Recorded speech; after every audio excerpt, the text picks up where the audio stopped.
भारत चीन के बीच एलएसी पर पेट्रोलिंग को लेकर समझौता। एलएसी पर फिर से गश्त शुरू करने पर बनी सहमति। चीन के साथ कई मुद्दों पर समाधान।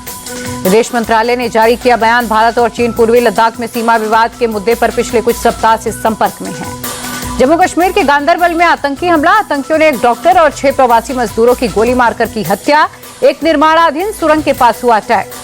जम्मू कश्मीर के गांदरबल आतंकी हमले की जांच करेगी एनआईए। जांच के लिए हमले वाली जगह पर पहुंची एनआईए की टीम।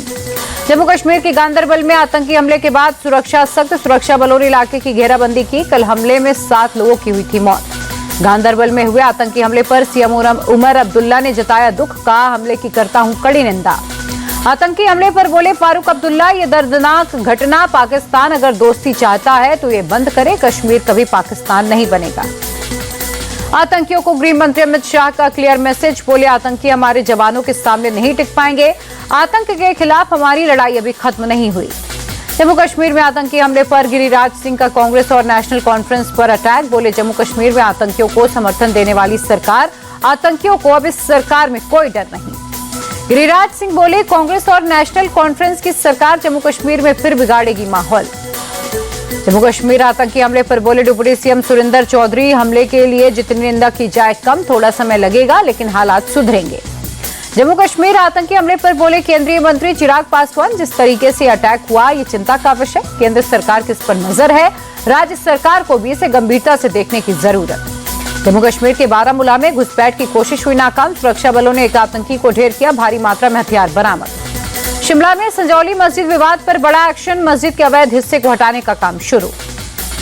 मस्जिद कमेटी हटा रही है अतिक्रमण वाला हिस्सा। वैध तरीके से बने 3 फ्लोर को हटाया जा रहा। एसपी सांसद राम गोपाल यादव का सीजेआई पर विवादित बयान। सीजेआई चंद्रचूड़ को कहे अपशब्द, ऑन कैमरा दी गाली। महाराष्ट्र के पुणे में बोले थे chief justice DY Chandrachud. Ram Mandir के फैसले को लेकर सीजेआई ने दिया था बयान। सीजेआई ने कहा था भगवान ने दिखाया था फैसले का रास्ता।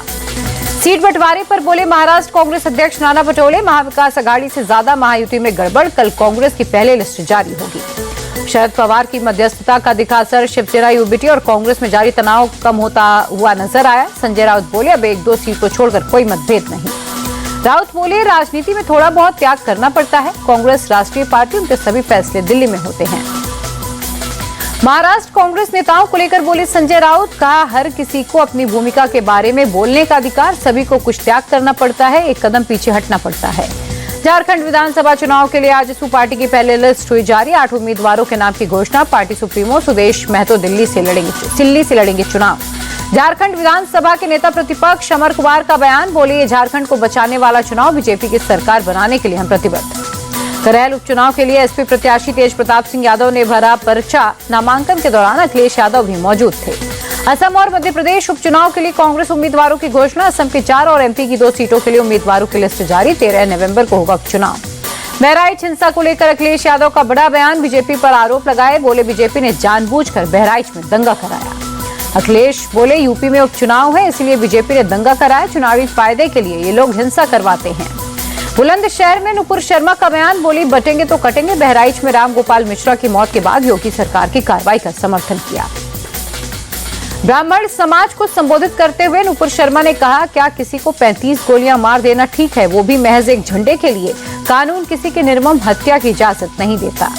उत्तराखंड के चामोली में हिंदू संगठनों का प्रदर्शन। नाबालिग लड़की से छेड़खानी के विरोध में प्रोटेस्ट। चामोली को लेकर ओवैसी ने पीएम मोदी पर निशाना साधा। बोले, मुसलमानों को देश में अछूत बना दिया। सामूहिक बहिष्कार की धमकी दी जा रही। ओवैसी बोले, मोदी अरब शेखों से गले मिलते हैं। पीएम चामोली के मुसलमानों को भी गले लगा सकते हैं। बीजेपी अध्यक्ष जेपी नड्डा बीजेपी मुख्यालय पहुंचे। सदस्यता अभियान में हिस्सा लिया। दिल्ली दौरे पर हरियाणा सीएम नायब सिंह सैनी, बीजेपी अध्यक्ष और केंद्रीय मंत्री जेपी नड्डा से की मुलाकात। कांग्रेस अध्यक्ष खड़गे ने बीजेपी पर निशाना साधा। कहा, बीजेपी महाराष्ट्र के किसानों की सबसे बड़ी दुश्मन। सरकार ने किसानों से किया वादा पूरा नहीं किया। 20,000 किसानों ने खुदकुशी की। खड़गे बोले, महाराष्ट्र में महापरिवर्तन की मांग। जनता ने डबल इंजन सरकार को सत्ता से हटाने की ठानी है। राजस्थान कांग्रेस के प्रभारी सुखजिंदर सिंह रंधावा जयपुर पहुंचे। प्रदेश अध्यक्ष गोविंद डोटासरा और नेता प्रतिपक्ष टीकाराम जूली से की मुलाकात।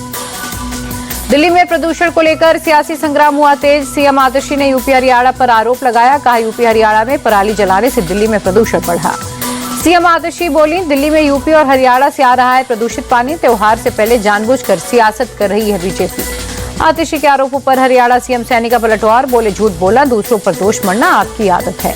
प्रदूषण को लेकर दिल्ली बीजेपी अध्यक्ष वीरेंद्र सचदेवा ने आप सरकार पर बोला हमला। कहा केजरीवाल के राज में दिल्ली की हालत खराब, प्रदूषण को कम करने के लिए 10 साल में इन्होंने कुछ नहीं किया। पंजाब में पाबंदी के बाद भी पराली जलाने के मामले बढ़े। अमृतसर, बठिंडा समेत कई इलाकों से पराली जलाने की तस्वीरें सामने आई। प्रतिबंध के बाद भी किसान जला रहे पराली। किसान बोले सरकार के सहयोग नहीं मिल रहे हैं, पराली जलाना मजबूरी है। सीएम आतिशी पर यूपी के मंत्री दयाशंकर सिंह का निशाना। कहा अपनी गलतियां छिपाने के लिए दिल्ली के सीएम उनके मंत्री झूठ बोलते हैं।